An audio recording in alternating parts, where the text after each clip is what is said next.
Čiže, lebo ty si to povedala. Ty si to povedala? Čo som povedala? Že vzorky? Ja? A kde? Tak oni to hovoria furt. Ne. Možno ja som povedala, že možno budúci rok. Že vyriešime nejaké vzorky. Nepredal som ešte auto. Čo kúpiš?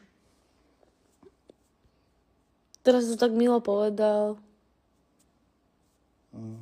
Škoda, že to je nejaké malé dievčatko. Preto som to povedal tak milo, že?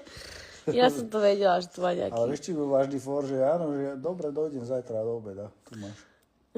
To je bolo vážne, kebyže to dá. Kto ti to udelal? Jako co? Co mi kdo udelal? Nikto mi nic neudelal.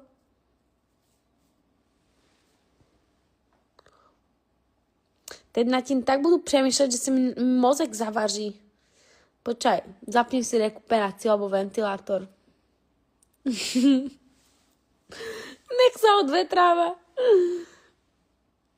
Ne, akože nemusíš nad tým toľko rozmýšľať. Zase uvidíš zajtra, no však.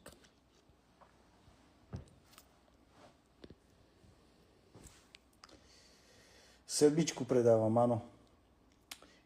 740 DG 11, 330 najazdených, vymenené všetko. Teraz robím vážnu bazor. No ideš úplne, no poď, to ideš. znamená výmena rozvodov, všetkých tlmičov s vakmi vzduchovými, ložiska, celá náprava predná, turbo, ja neviem ešte, však už asi všetko tam bolo menené.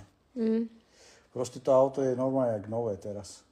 Kebyže nemusím, tak ja by som ho asi ani nepredával, lebo fakt je teraz akože vo vážnom stave. Ale čo? Je čas sa rozlúčiť.